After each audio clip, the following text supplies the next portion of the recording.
사랑하는 하나님, 우리에게 하나님께서 은혜를 가하여 주셔서 어제 하나님 각자의 자리에서 예배할 수 있는 기쁨을 허락하여 주시니 감사합니다. 예배 속에서 하나님의 말씀을 듣게 하여 주시니 감사합니다. 우리를 끝없이 사랑해 주신 주님, 우리를 정말 깊이 사랑해 주신 주님을 하나님 우리의 마음속으로 받아들일 수 있게 해주시니 감사합니다. 용서받음을 받은 사람이 용서를 더 많이 받은 사람이 더 많이 사랑합니다. 사랑하는 주님, 우리가 주님의 용서를 더 많이 받음으로 인해 주님을 더 많이 사랑할 수 있는 하나님의 사람이 되게 하여 주옵소서. 내가 내 하나님 앞에서 자격이 없음에도 주님께서 나를 사랑해 주시고 용서해 주셨다는 그 사실이 우리에게 깊이 믿어질 수 있게 하여 주시고, 그래서 내 하나님을 사랑할 수 있는 하나님의 사람이 되어갈 수 있도록 주여 아버지여 도우시고 인도하여 주옵소서. 성령 하나님께서 오늘 하루 우리 주님의 사랑 안에 살 수 있는, 주님의 용서받음 안에 살아갈 수 있는 주님의 사람이 되도록 저희를 도우시기를 소망하며 모든 말씀 우리 주님 예수님 이름으로 기도드립니다. 아멘. 하나님께서 우리에게 주시는 말씀을 함께 읽습니다. 잠언 1장 20절부터 33절까지의 말씀입니다. 잠언 1장 20절부터 33절까지의 말씀입니다. 우리 같은 목소리로 함께 읽도록 하죠. 같이 읽습니다. 시작. 지혜가 길거리에서 부르며 광장에서 소리를 높이며 시끄러운 길목에서 소리를 지르며 성문 어귀와 성중에서 그 소리를 발하여 이르되, 너희 어리석은 자들은 어리석음을 좋아하며 거만한 자들은 거만을 기뻐하며 미련한 자들은 지식을 미워하니 어느 때까지 하겠느냐. 나의 책망을 듣고 돌이키라. 보라, 내가 나의 영을 너희에게 부어주며 내 말을 너희에게 보이리라. 내가 불렀으나 너희가 듣기 싫어하였고 내가 손을 폈으나 돌아보는 자가 없었고 도리어 나의 모든 교훈을 멸시하며 나의 책망을 받지 아니하였은즉 너희가 재앙을 만날 때에 내가 웃을 것이며 너희에게 두려움이 임할 때에 내가 비웃으리라. 너희의 두려움이 광풍같이 임하겠고 너희의 재앙이 폭풍같이 이르겠고 너희에게 근심과 슬픔이 임하리니 그때에 너희가 나를 부르리라. 그래도 내가 대답하지 아니하겠고 부지런히 나를 찾으리라. 그래도 나를 만나지 못하리니 대저 너희가 지식을 미워하며 여호와 경외하기를 즐거워하지 아니하며 나의 교훈을 받지 아니하고 나의 모든 책망을 업신여겼음이니라. 그러므로 자기 행위의 열매를 먹으며 자기 꾀에 배부르리라. 어리석은 자의 배보는 자기를 죽이며 미련한 자의 안일은 자기를 멸망시키려니와 오직 내 말을 듣는 자는 평안히 살며 재앙의 두려움이 없이 안전하리라. 아멘. 잠언의 말씀입니다. 잠언의 말씀은 굉장히 직관적으로 되어 있는 말씀입니다. 우리가 뭐 더 깊은 의미 이런 것들을 이야기하지 않아도 그 직관적인 말씀들을 좇아서 우리가 하루를 살아가고 우리 인생을 살아갈 수 있는 그런 말씀이 바로 잠언입니다. 우리가 잠언은 31장으로 되어 있거든요. 잠언은 31장으로 되어 있기 때문에 우리가 매일매일 한 장씩 이렇게 읽다 보면 한 달에 끝이 나. 그래서 저희도 예전에 가정예배할 때 저희 아들이 아직 대학하지 않았을 때 가정예배할 때 이제 잠언의 말씀을 매일 한 장씩 읽어가면서 이렇게 가정예배를 했던 경험이 있었는데 참 좋았던 것 같습니다. 저만 좋았던 것 같아요. 저희 아들이 싫어했습니다. 한글로 한번 읽고 영어로 한번 읽었거든요. 얼마나 힘들어했는지 모릅니다. 한글로 읽는 게 힘들어가지고 한숨을 푹 쉬면서 그래서 지금 그래도 한국말 좀 하니까 그걸로 제 마음 위로는 받는데 저만 위로를 있습니다.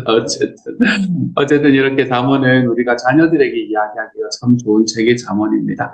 잠언은 자녀들이 그냥 직관적으로 되어 있기 때문에 그냥 보면 어떻게 살아가라는 이야기가 딱 나오거든요. 그리고 그대로 살아갈 수 있는 삶을 이야기를 해주면 좋은 책이 잠언입니다.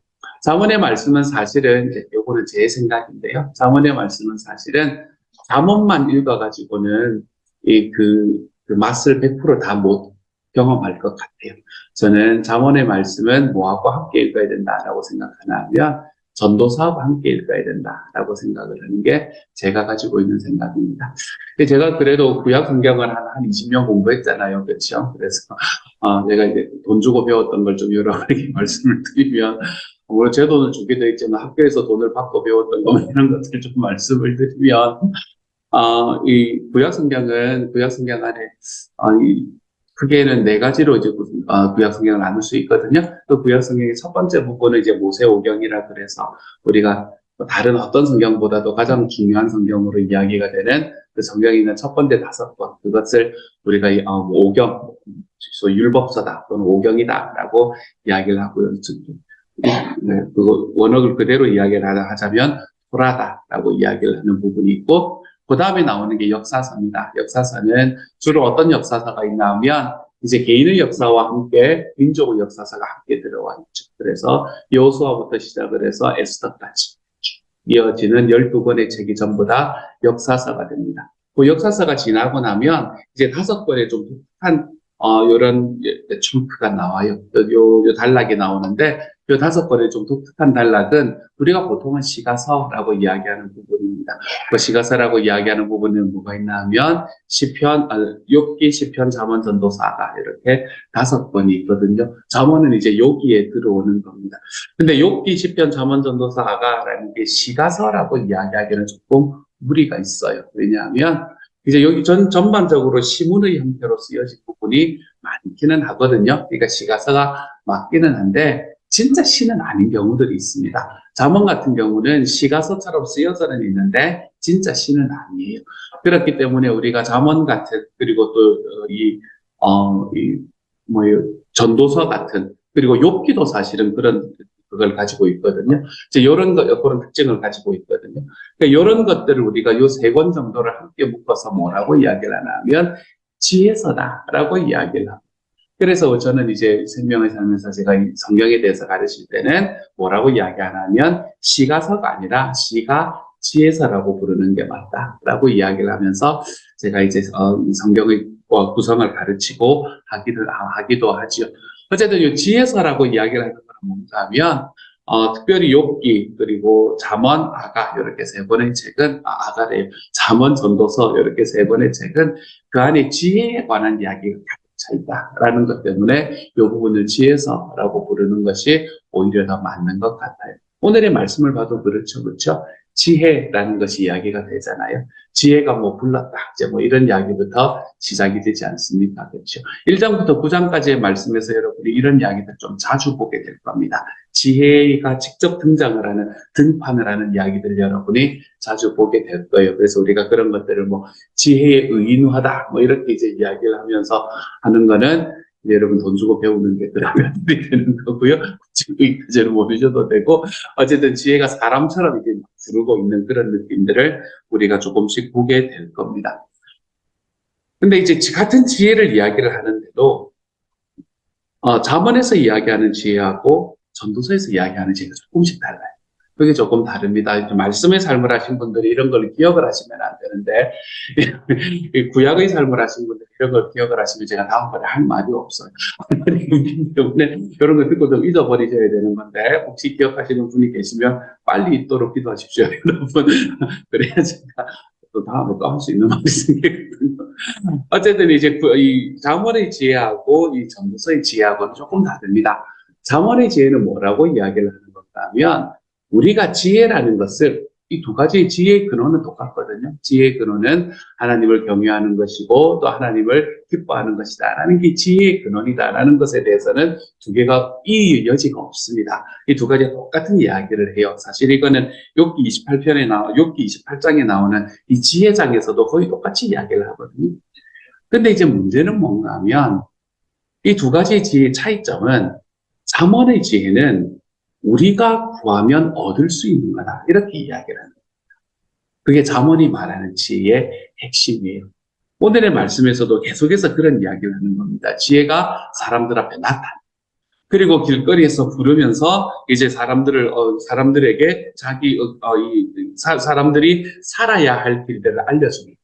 23절 같은 데 보면 나의 책망을 듣고 돌이키라. 무슨 말이에요? 우리가 지혜를 눈으로 볼 수 있고 지혜를 잡을 수 있고 그리고 지혜가 우리에게 말하는 대로 살아갈 수 있다. 이제 이걸 이야기를 하고 있는 게 잠언이 이야기하는 부분입니다. 그렇기 때문에 잠언은 굉장히 즉자적인 겁니다. 지혜가 우리에게 말씀해주는 그 지혜의 가르침, 그 이야기들이 즉자적으로 나타나고 그 지혜의 가르침들을 우리가 배우고 읽고 그대로 살아가면 되는 이제 이런 책이 되는 게 이 잠언서가 되는 거예요.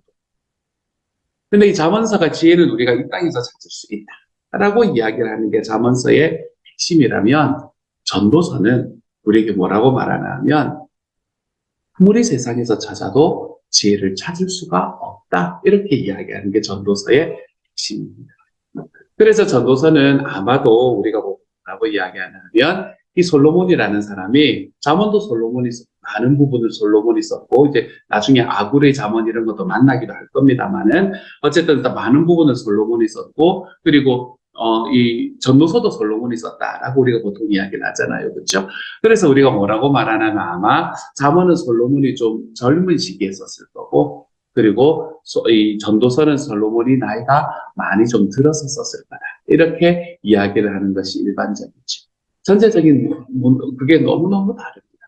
여러분, 전도서를 생각하면 딱 한 가지 생각나는, 다른 거는 다 잊어버려도 두 개 정도를 생각을 하셔야 되는데, 전도서 하면 생각이 나는 구절들이 어떤 구절이 있습니까? 그렇죠. 지영자매가 그런 이야기를 하니까 제가 마음이 아픕니다. 벌써 이런 이야기가 나오면 헛되고 모든 것이 헛되다, 이런 이야기가 저에 나타나지 않습니까? 그렇죠. 근데 전도서는 처음부터 헛되다고 이야기를 하고 시작을 하는 거예요. 그리고 난 다음에 제일 마지막에 보면 어떤 이야기가, 이제 12장 어간에 보면 어떤 이야기를 하냐면, 물론 많은 사람들을 돌이킨 사람은 하늘의 별처럼 나올 거다라는 이야기도 하고, 결국 여호와를 경외하는 것이 지혜의 근본이고, 이제 명철의 근원이다라고 이야기를 하는 부분이 있기는 하지만, 핵심적으로 이야기하는 것은 뭔가 하면, 책을 많이 쓰는 것도 힘들고, 공부 많이 하는 것도 힘들고, 네가 그런 거 하지 마라. 그런 거 해봐야 지혜 못 얻는다. 그럴 때 어떻게 우리가 그걸 할 수 있냐면, 결국에는 주님을 경외하는 것. 그게 우리가 이 세상을 살아가는데 유일한 방법. 이제 이렇게 이야기를 하는 거거든요. 전도서가 이야기하는 지혜는 아무리 찾아봐라 찾을 수 있다. 이제 이게 전도서가 말하는 지혜의 가장 핵심적인 부분입니다.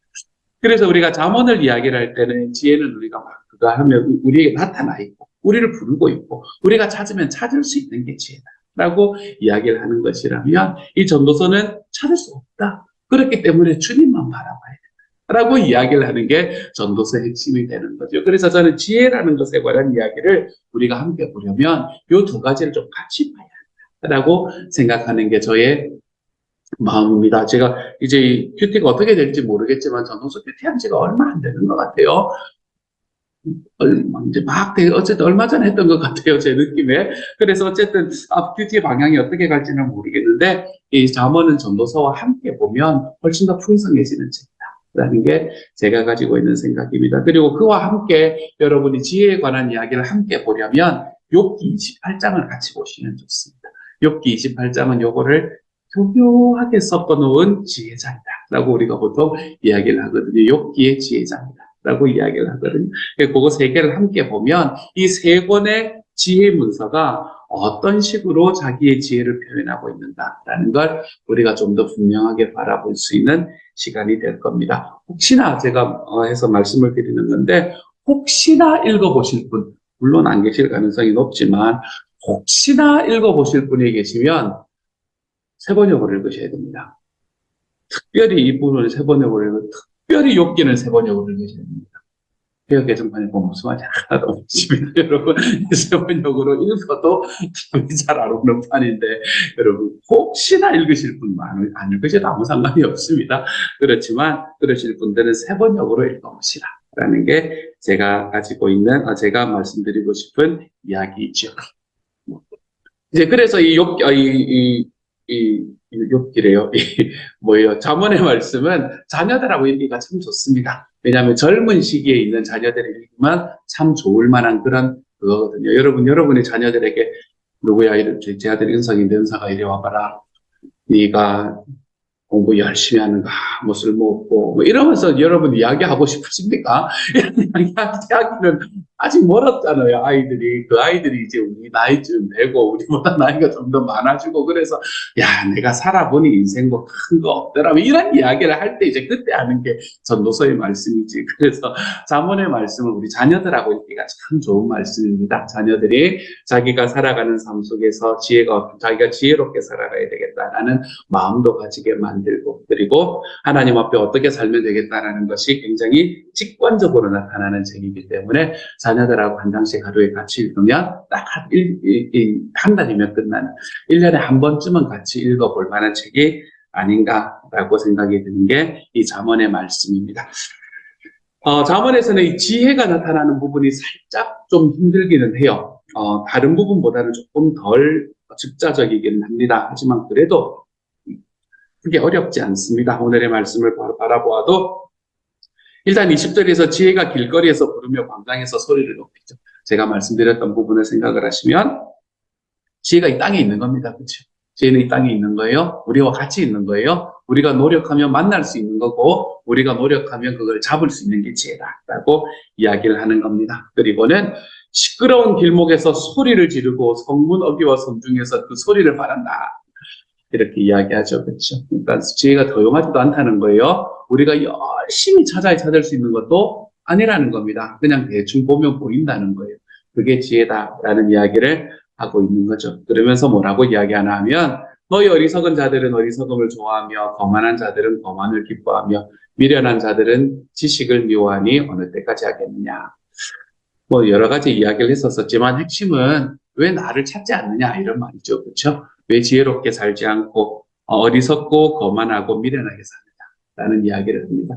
이 세 가지 중에서 이 세 가지의 이 삶의 특징 중에서 뭔가 한 가지 조금 이상한데 그냥 쑥 들어가 있는 느낌이 하나 드는 단어가 있지 않습니까? 어리석음, 미련함 비슷한 이야기죠. 그렇죠? 근데 중간에 뭔가 하나 쑥 들어가 있죠. 마치 그냥 쑥 넘어가라는 듯이 거만한 자. 여러분 거만한 자는 어리석음하고는 조금 다르다고 생각을 할 수가 있습니다. 하지만 잠언의 말씀을 보면 거만함이 어리석음입니다. 교만함이 어리석음입니다. 우리가 세상에서 교만하게 살 필요가 하나도 없다. 잠언은 우리에게 계속 이야기를 합니다. 특별히 사람들에게 교만하게 살 필요가 없고 거만하게 살 필요가 없다라고 이야기하는 것도 말하지만 제발 하나님 앞에는 거만하게 살지 말고 교만하게 살지 마라. 이렇게 이야기를 하고 있는 게 이 잠언이 말하는 지혜의 굉장히 중요한 이야기 중에 하나입니다. 그래서 잠언은 교만한 자를 무시시합니다. 만약에 여러분이 교만하다, 나는 교만하다 이렇게 생각을 하시면 여러분 잠언을 읽을 때 좀 반란과 핍박을 당하지 않을까라고 생각이 들 만큼 잠언은 이 거만한 자, 교만한 자에 대해서 끝없이 갑니다. 계속 너 낮춰라 이렇게 이야기를 하는 이야기가 잠언의 말씀이죠. 제가 어제 말씀드렸던 저희 설교 중에서 기억나시는 물론 다 잊어버려도 좋지만 제가 계속 리마인드를 해드릴 거니까 우리가 우리 삶에 있는 사람을 두 가지로 구분할 수 있다 그랬죠. 그렇죠? 뭐하고 뭐로 구분할 수 있다 그랬나요? 다 죄인인데 겸손한 죄인과 교만한 죄인으로 구분할 수 있다라고 이야기를 했었었죠. 겸손한 죄인은 예수님 앞에 가서 그 발에 눈물을 흘리고 그 발을 그거로 닦아 자기의 머리카락으로 닦고 거기에 향유를 부었던 그리고 그 발을 계속 입맞추었던 그 여인, 그 매춘부 여인, 그 사람이 겸손한 죄인. 자기는 정말로 의인이라고 생각을 했지만 교만한 죄인은 누구였다고요? 예수님을 그거했다. 예수님을 초대했다. 그 바리새인 시몬. 그 사람이 바로 예수님 앞에 교만한 죄인이었다. 우리는 죄인이 아닐 수가 없거든요. 교만한 죄인이냐, 겸손한 죄인. 이제 이것으로 나뉘는 것. 이 과정 속에서 교만한 죄인의 자리에 서는 것을 잠언은 끝까지 아니라고 이야기합니다. 그렇게 하면 큰일 난다. 그러니까 교만하지 않는 게 지혜다. 이렇게 이야기를 하고 있는 것을 우리가 계속해서 보게 될 거예요. 어쨌든 여기서 나오는 이 세 가지 단어, 어리석음, 거만함, 미련한 자, 이 세 가지 중에서 뭔가 좀 이상한 게 하나 쑥 들어가 있는 그런 게 있으면 이게 좀 특별한 겁니다, 여러분. 우리가 교만한 것이 어리석음이다라는 것을 우리가 좀 깨닫고 걸어가는 오늘 하루가 됐으면 좋겠네요. 그리고 난 다음에 이제 지혜가 뭐라고 말하나 책망을 한다라고 이야기합니다, 그렇죠? 나의 책망을 듣고 돌이키라. 내가 나의 영을 너에게 부어주며 내 말을 너에게 보이리라. 나의 영을 너에게 부어주며 이렇게 이야기하죠. 그렇죠? 지혜가 뭐가 있길래 영이 있는 걸까? 여러분, 그래서 우리가 보통은 지혜라고 이야기하는 것을 무엇으로 바라볼 때가 맞나? 죄송합니다. 무엇으로 이해하면서 바라보는 것도 괜찮나 하면 지혜는 예수님이다 라고 생각을 하고 여러분이 말씀을 바라봐도 큰 무리가 없습니다. 그렇기 때문에 나의 영 하면 여기서는 이미 성령을 이야기를 하고 있는 말씀이다 라고 이야기를 할 수 있는 부분이 되는 거죠. 우리가 예수님을 지혜 같은 것으로 표현을 하는 게 신약 성경에도 나오죠. 신약 성경이 어디에 나와요? 예수님이 지혜다라고 말씀은 하지 않았지만 예수님이 로고스다라고 이야기를 하는 것이 어디에서 나오나요? 요한복음 1장의 말씀. 태초에 말씀이 계시니라. 태초에 로고스가 계시니라. 로고스라는 말의 의미는 이럴 때 이제 생명의 삶을 떠올려 보시면 되는 거예요. 로고스라는 단어의 의미는 말씀, 원리, 지혜 이런 걸 이야기한다라고 이야기를 드리죠. 그렇기 때문에 신약 성경에서도 예수님을 지혜로 표현하는 부분이 있습니다. 그것과 연결이 되는 부분이 바로 잠언의 말씀이 되는 거죠. 그래서 나의 영을 성령을 너에게 부어주겠다라고 이야기하시는 것으로 보아서 지혜가 예수님이다라고 생각해도 큰 무리가 없겠네요. 24절에 보면 내가 불렀으나 너희가 듣기 싫어하고 내가 손을 폈으나 돌아보는 자가 없었고자.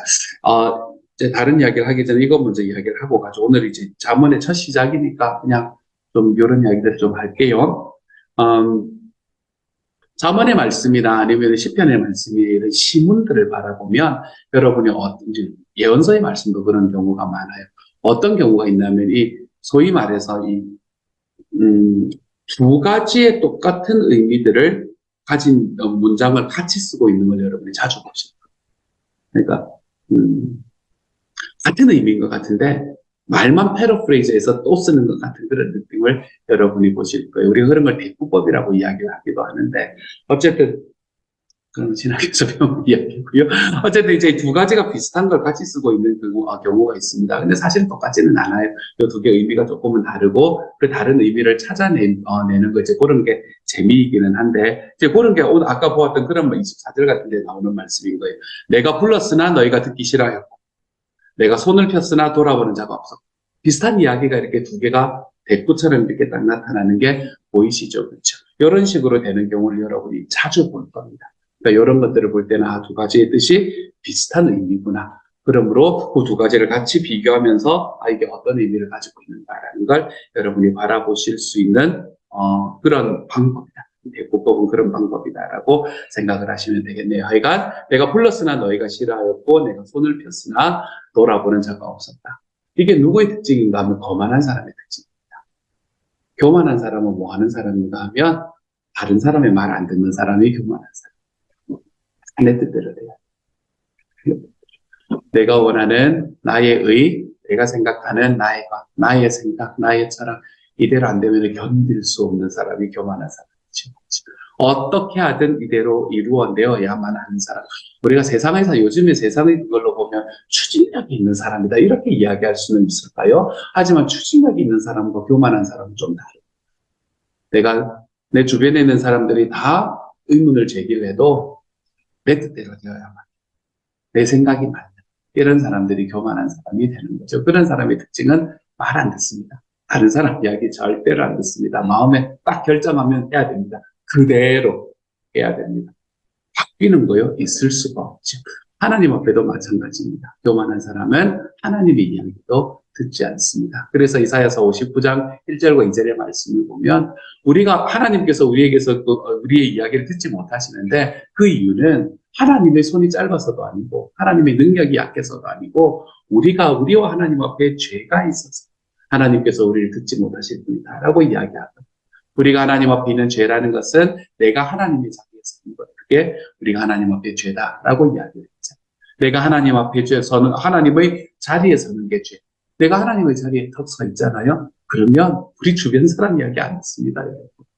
내가 하나님인데 내가 내 삶을 내가 제일 잘 알고 내 삶의 방식은 내가 결정하는데 내가 주변 사람 이야기를 들을 리가 있나요? 내가 하나님 앞에 기도하며 엎드릴 리가 있나요? 교만한 사람의 특징은 듣지 않는다는 게 특징입니다. 그래서 오늘의 말씀이 24절의 말씀. 내가 불렀으나 너희가 듣기 싫어했고 내가 손을 폈으나 돌아보는 자가 없었다라는 것은 앞에서 나왔던 거만한 자, 이런 사람들이 가지고 있는 특징이 되는 것이죠. 뒷부분의 이야기도 많지만 제가 다 이야기를 할 수는 없겠습니다. 굉장히 좀 직자적이기 때문에 여러분 보시면 이렇게 살면 좋겠다라는 마음들이 들어오실 거예요. 하지만 제가 오늘 여러분에게 말씀드리고 싶은 한 가지는 뭔가 하면 사랑하는 여러분, 교만하지 마십시오. 저와 여러분의 삶에 교만하게 살아가지 마십시다. 하나님의 이야기에 내 귀 닫고 내 주변의 사람의 이야기에 내 귀 닫고 나의 의와 나의 정의로 살아가는 삶. 우리가 그런 삶에서 좀 돌아서십시다. 지혜가 우리를 부르고 있습니다, 여러분. 하나님의 말씀이 우리를 부르고 있고 예수님께서 우리를 부르고 계세요. 우리를 부르시는 그 지혜의 말씀으로, 우리를 부르고 계시는 그 예수 그리스도의 말씀으로 우리의 마음이 들어가고 나의 귀가 열리고 나의 마음이 그곳에 함께할 수 있는 하나님의 사람이 되어서 우리가 죄인이긴 하지만 좀 겸손한 죄인이 되어가며 살아가 볼 줄 아는 오늘 하루가 되십시다. 요거 하나 말씀드리려고 했어요. 교만하지 마십시다. 그게 내가 내 주님과의 관계가 바로 세워질 수 있는 척결이다. 그것을 오늘의 말씀에서 기억하고 오늘 하루를 살아가 볼 줄 아는 저와 여러분이 되어가시기를 우리 주님의 이름으로 축복합니다. 함께 한번 기도하죠. 사랑하는 하나님, 교만하지 않겠습니다. 주님, 다른 사람의 이야기에 귀닫고 하나님의 이야기에 귀닫고 내 생각이 옳다, 내 것이 옳다, 내 뜻대로, 내 생각대로, 내 마음대로 되어야 한다. 주님, 이렇게 이야기하며 살아가지 않겠습니다. 하나님, 하나님께서 힘도 더하여 주시고 은혜도 더하여 주셔서 하나님, 우리가 주님과 함께 걸어가는 삶의 과정 속에서 주님께서 우리의 삶에 주시는 은혜가 깊이 경험되게 하여 주시고, 하나님이여, 내가 자격이 없을 때 나를 부르신 하나님, 나에게 은혜의 하나님이 계시며 내가 그 주님을 사랑합니다. 주님이여, 이렇게 주님과의 관계를 가지는 지혜를 우리의 삶에 가지고 살아갈 수 있는 하나님의 사람이 되게 하여 주옵소서. 주님의 말씀의 귀를 열게 하여 주십시오. 주님의 말씀도 내 뜻과는 다르면 아유 주님 왜 이러십니까 이야기하지 말고, 그 말씀이 내 뜻과 다르면 내 뜻을 접고 주님의 말씀을 쫓아 살아가는 하나님 앞에 겸손한 죄인이 되어가도록 주여 도와주옵소서. 모든 말씀 우리 주님 예수님 이름으로 기도드립니다. 아멘.